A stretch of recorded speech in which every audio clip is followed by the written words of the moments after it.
How are you doing on this new year? We're a couple weeks in already, which I felt like was a perfect time to kind of lay this episode down for you because typically, by what statistics say, by now you have actually given up on whatever it was for your New Year's resolution, or maybe your resolution was to not make resolutions. But the reality is, this time of year in general kind of always sparks this either desire to create change in your own life or just some type of reflection.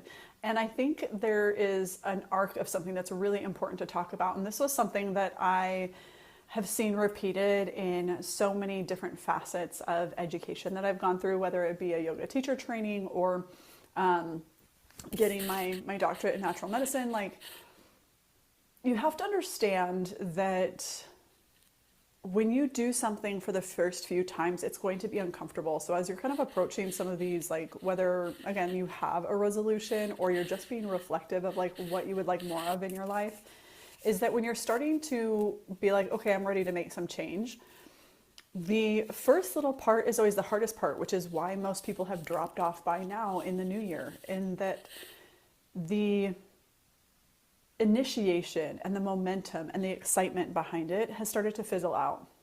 And typically you're actually not seeing results yet. This is why so many people start projects and don't finish them. I don't actually think I think that can be a component of someone who experiences ADD, ADHD. However, I think part of that is actually how we are getting this feedback from our environment, that the only time that we stick with something is when we feel excited and feel momentum about it and feel inspired.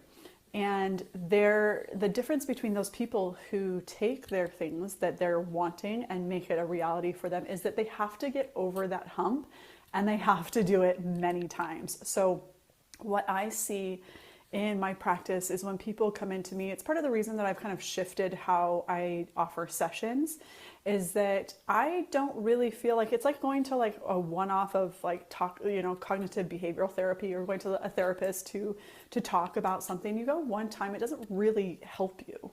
You eat good for, good for one day, healthy foods within, your macronutrients or whatever it is, for one day or even 1 week, you're really not going to see the, let's say, 20-pound weight loss that you're looking for, or the more clear-minded or clear-headedness if you're doing therapy. Like, you have to understand that most of because we are physical beings, we're dense. We're dense, okay? And the matter, in order to change, does take some time, sometimes. It's really fascinating to me. I'm currently reading Autobiography of a Yogi. I'm rereading it. I haven't read it in a long time, and I had forgotten that the book kind of goes through all these times in which he sat with master yogis and gurus. And it really details, and it sounds crazy to a lot of other people, but what you kind of learn as quote unquote yoga powers when you go through yoga teacher training, that as you progress through your practice and practices of yoga, to obtain this enlightenment kind of leads you to have what are called kind of yoga powers. And so in Autobiography of a Yogi, he's talking about kind of all these times in which he witnessed and experienced those with his gurus, with these teachers that had mastered their body so much that their body no longer was a slave to things like gravity and things like this. Those didn't apply anymore because their frequency had completely changed. So it's really fascinating. If you have not read the book, you should definitely. I'm reading it on Audible, and it's kind of a fun, like, easy read, so to speak, but I think I would definitely like to do more of a paperback, so I could like write down notes and all of those kinds of things, or maybe like a Kindle version would be really good, but I digress. That we think that things have to take a certain amount of time, and in this book he details where he was so one of these times he was really, I'm trying to remember the exact circumstances, but he was sick and unhappy, more unhappy if I remember right. and felt a little lost, a little aimless. And his guru was like, well, that's, he's like, I can't keep on any weight. I can't put on any weight. He had gotten so thin. And it was something that he was very self-conscious about. And basically his guru was like, well, that's because you're not kind of living in alignment with, like, what you need to do and you're not doing it.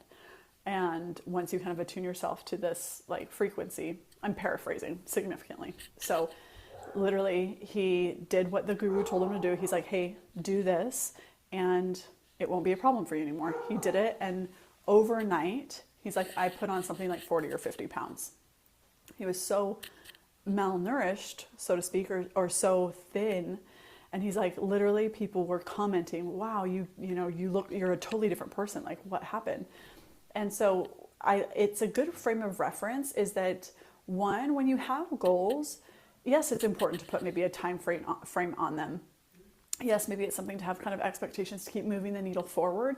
However, when you place time frames, those also limit you and force you to kind of always be within those confines. And the problem is, it takes this long and it's like more distance instead of it being something where it's like, or it could be shorter. It could be instantaneous. And so there's this delicate balance of when you are working towards goals is that sometimes you need to be a little delusional. Sometimes you do need to get back on the horse 50, 60, 70, 80, 100 times so that you can keep coming back with almost like this devotion or this almost like prayer-like experience or ritual-like experience where whatever your goal is, it's not necessarily about achieving a goal. It becomes who you become every single time you've had to pick yourself back up and do it again. Pick yourself back up, do it again. And we see this, I think that's part of the reason why a physical yoga practice is something that is one of those limbs that's detailed as a way to enlightenment. Because how many times, again, this is at the beginning of the year, so how many times have you set a health goal and not stuck to it throughout the year? How many times have you quote unquote slipped, and then instead of just being like, yes, it happens, and like coming right back to it and like moving on and just coming back to your goal, okay, keep trucking away, keep kind of picking away at this thing that you feel like is for you and that you feel like would make you better, and instead you're just like, well, kind of F it, like I already like messed up, like I'll just keep blowing all my I'll just keep blowing through all the food this weekend, or I'm like so irritated with myself that I don't work out, or something like that derails you when it's already, this is something that you promised. And if you broke a promise to a friend, you would say, I'm sorry, and you would try and do better next time, because there would be a next time instead of just giving up on the friend. I think this is a really important reminder at this time, is that if you have fallen off the wagon, if you have, slipped up in whatever it is that your goals are, or that you're maybe waiting until what is a little bit more in the like natural world, the new year is actually celebrated in March. And so if you're waiting until then to kind of make some of those changes, and maybe these next couple of weeks through end of January and February, that you're kind of percolating and like letting some of those ideas bubble to the surface of things that would like to refresh or like to renew, or things that you would like to shed, so that way other things can kind of bloom into your life.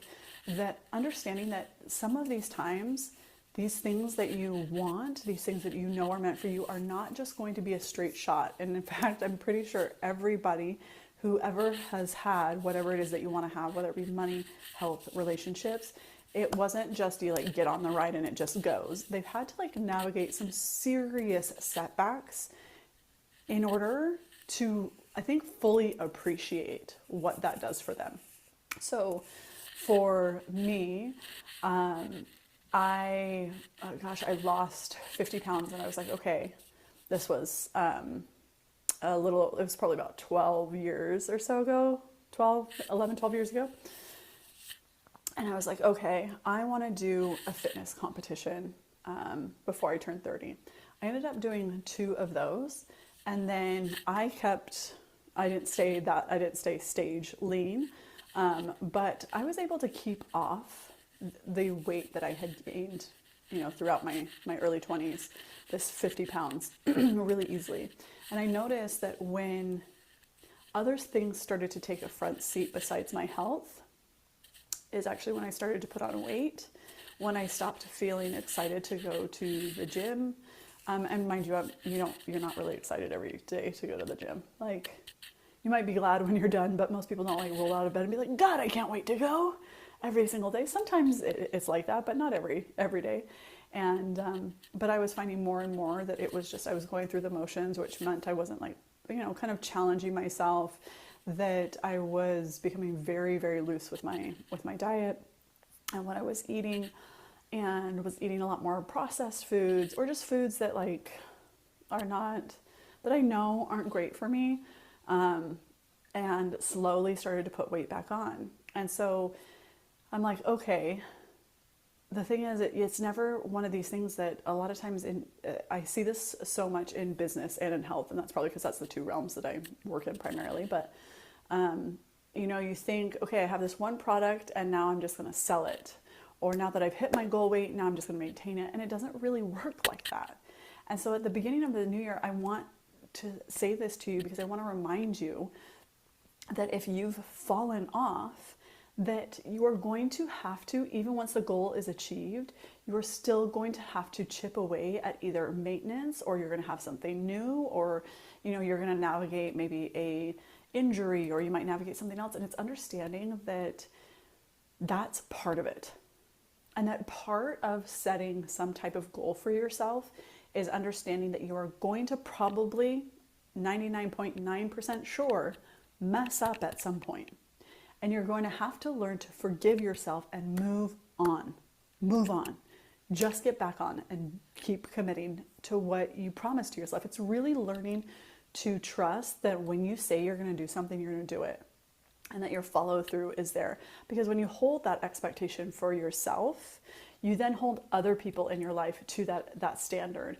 And that's really what some of the probably greatest lessons of people who've achieved really great things in life, and they've had to navigate some of these internal things that come up while you're on that journey, things like doubt and fear and criticism, like internal criticism, is that you have to begin to navigate the internal processes that you have when things don't go as planned. And that's the reality of life, is that a lot of things don't go as planned. Things come up with the kids, things come up with your partner, things come up with your job that don't always make your goals free and breezy to like sail right on through. And so before you give up, before you've if you're like, okay, at this point, when this airs, I think will be around, third week of January or so. And usually by the second week, people have already been like, that's good for me. So if you're about 5 days out from the give up point, or maybe more, or maybe less, maybe you're still there, I want you to come back to this sense that what you're doing now is not about losing weight. It's not about building the business. It actually has, those are byproducts. What you're doing is navigating the trust that you have in yourself. You are navigating the accountability. You are navigating the criticism that you might experience internally. The narratives that your mind and stories that your mind goes through and feeds you, you have to be able to discern, is this a story that's actually keeping me and keeping separation from things that would feel more fulfilling, that would make me feel more whole, that would make me feel more inspired or motivated, because that's more comfortable? Because we're always going to go towards the devil we know versus the devil we don't. And it's something I see so much in my practice, is when people are coming in for spinal energetics or things like that, they're moving through some kind of big things that have happened in their life. And we start to piece some of the patterns together, is that a lot of times we are leaning on these things that are just familiar. And so you starting something new is unfamiliar. So your nervous system is actually going to want to push you away from these things. It's going to be really loud and tell you things about yourself that are untrue, that you can't, that you're lazy, that you're not good enough, that nobody listens to you anyways, that your product isn't valuable, that all of these things, because it wants to keep you in the same place, because it already knows that. It already knows how to handle that. It already knows how to deal with it. And so instead of stretching for that growth, it wants to keep you in that safe space. And so doing things where you have to come back over and over is actually retraining the nervous system. It's retraining the brain. It's starting to shift some of these beliefs that are held in the subconscious about what type of person you are, the type of person that you show up as. So, like, if you've only given it 2, 3, 4 tries, you have not given enough tries. Until you have failed 50 times, then I might say, okay, maybe let's try a different path.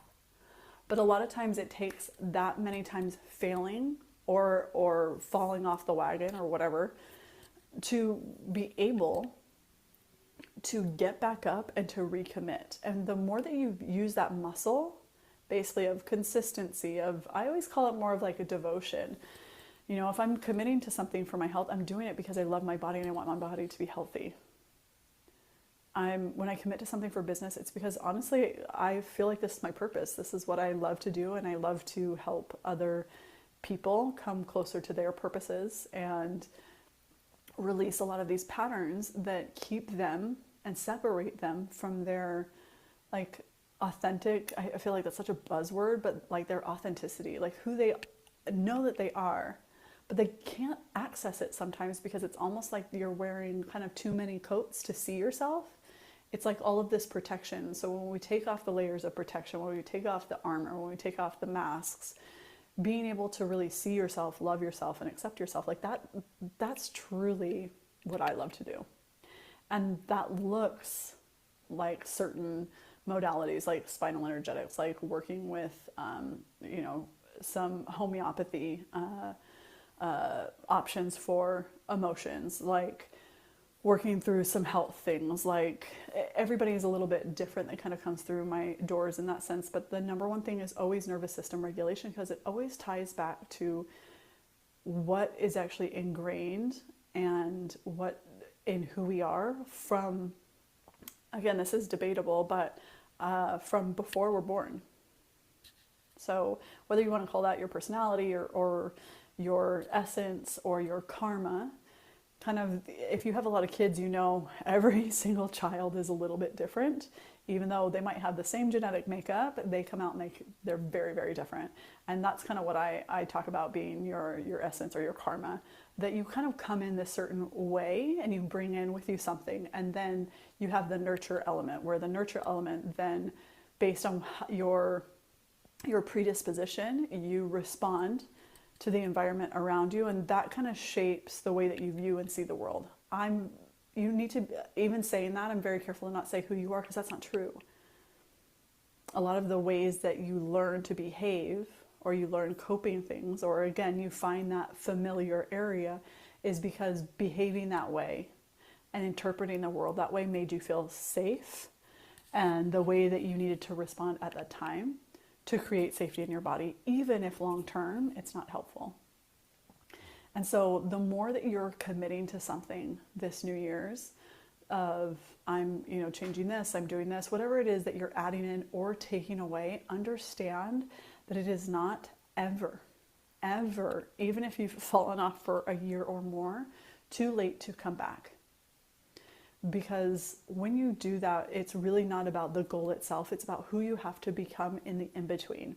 And I love this analogy, is that, everybody wants the $1 million. They want to be a millionaire, right? They want to be a millionaire. They want the luxury that comes with it. They want the safety that comes, and that's part of it. People want to be a millionaire because they don't want to have to worry about safety. They don't want to have to worry about paying for their house or their groceries or things like that. A millionaire, to a lot of people, is the sense of safety through money. And when you look at what they want the feeling. The $1 million is the byproduct. Not to say you don't want the $1 million, but what you want is the ability to generate that amount of money. You want the ability to feel safe enough to hold that amount of money. You want the ability and the freedom that amount of money gives you. So you actually have to go through the process to become a millionaire in order to feel safe to hold $1 million. And I've talked about this on other podcasts. There's this phenomenon where the person that wins the lottery often within, I believe it's only 1 year, loses a majority of their money, and usually it's to some type of health crisis that comes up that they have to pay for now out of pocket, and so that takes a lot of their money, or they blow it all, make bad investments, different things like this, and because they have not done the process of becoming the millionaire, they only have the thing. So that bridge that normally you would have to walk and build to cross to get to that, they didn't do that. So they're not a match for that. So it's like, if you're wanting the healthy body, if you're wanting the thriving business, you need to understand that the process to get there is just as important as the thing. So in this process, there are things where you mess up. Like if you've ever done any like home renovations or things like that, where you're like, oh, like, whoops, I put this on upside down. Whoops, gotta flip that back around. Oh, and you make mistakes sometimes. And you have to start over, redo it, and things like that. Like, why do we not give ourselves that kind of grace when it comes to our like personal goals that people can't really see on the outside, but we know we're doing on the inside? Like, right? If you're building a house and you installed, the faucets backwards, right? You flipped the hot and the cold, you'd be like, whoops, and you would just change the faucets. You would uninstall them, flip them, and install them again. You would just do it again. You would try again.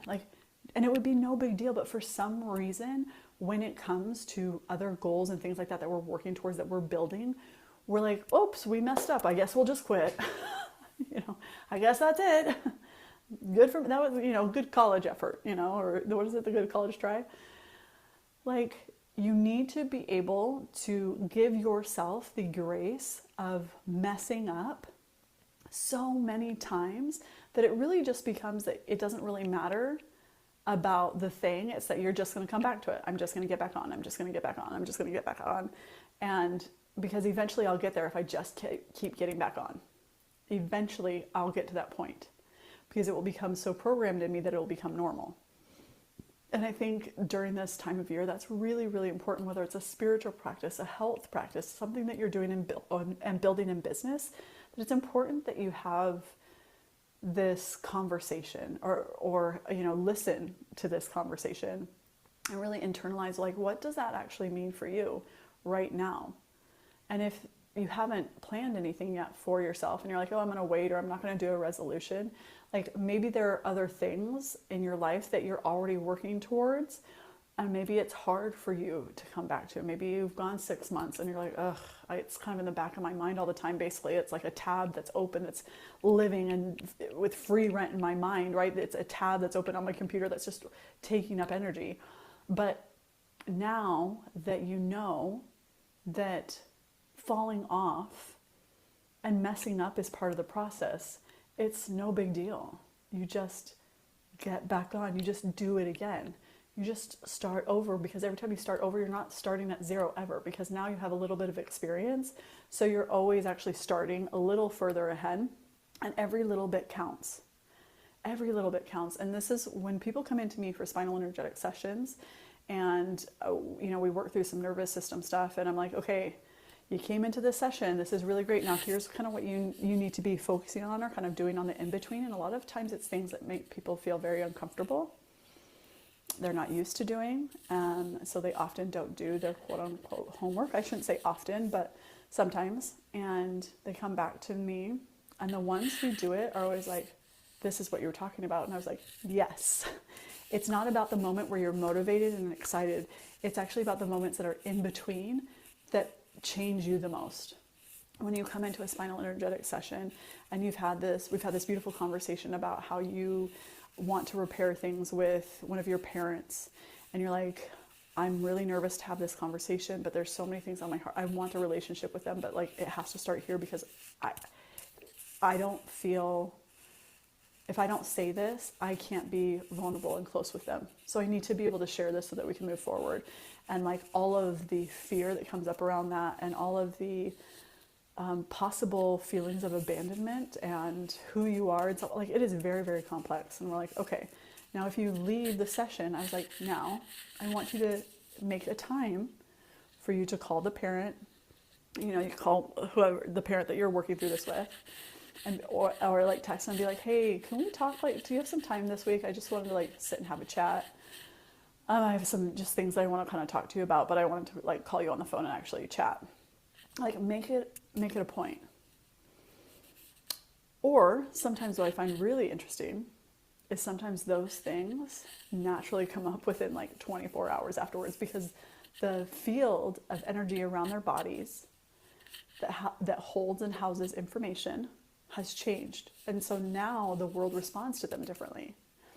And so those, you know, that conversation that you have, if you don't have that conversation in between and you come back to me and you're like, I still haven't had that conversation. Well, you're still holding the tension. You're still holding these beliefs. You're still holding these feelings because you haven't gone out and applied it when it was uncomfortable, when it wasn't easy, when that motivation of I want to make a change isn't there, and now it comes to the action and the application is there. That's usually where people start to like really fall back or shy away, is when things are actually difficult. And usually they're not difficult at the beginning because you're excited, you see potential. And once you get past that point, that's when that starts. And so when, you know, coming to sessions, it's like you have to do some of these things in between. It doesn't really matter. And I've told so many of my clients this, so they might kind of laugh when they're listening, but it doesn't really matter the healing that we do in sessions if you go out and are the same person in your life. If you don't make any changes, if you don't have any of the difficult conversations, if you don't change any of your habits, if you don't, you know, catch the thoughts that you're thinking and start to retrain your brain, if you don't put into practice some of these health practices that help your body and your nervous system. I mean, come on in. I want to see real change with people. I don't want this to be just something like a spa treatment where you go and get a facial and you're like, thank you very much. Like, that makes me feel good. It makes my skin, or, you know, quote unquote, like my nervous system feel more clear and clean. And then I go out and I respond the exact same way to my environment and like really force myself to be who I've always known, instead of being curious about who I can be if I make some of these changes. And that's the thing, is when you first start, you believe so much in your potential. And it's that messy middle of, again, like 2-3 weeks afterwards, that you're like, the reality of what it takes to be this person is starting to set in. So when it starts to set in and it starts to get hard, understand that those feelings are very normal. If you mess up or you do something quote unquote wrong or fall off the wagon, like, that's also very normal. The most important part is to just start again. Just start again. And having that muscle of resilience is the thing that carries you from being who you are now to who you want to be. So if you have not already, my friend, 1, subscribe to this podcast. Do it right now. And I would love if you would leave a review. That way you can be notified every Tuesday when a new episode drops. 2, I actually have a 90-day guide to a higher vibrational living called the Ascension Manual. It's linked in the comments below, but it actually is 90 days and it has practices every single day that are super, super simple, and you don't have to do them all, but it gives you some framework to change your frequency and change your life in 90 days. In 90 days. You can get it on Amazon. It'll ship straight to you, so it makes it super simple and easy. But it's a great way, if you're making some of these changes, to help keep yourself accountable for how you're not only treating your physical body, your mind, but also your energetic and emotional body. So if you have any questions about any of those things, please feel free to find me on Instagram or on TikTok at Dr. Shalane Carter, and ask any of your questions there.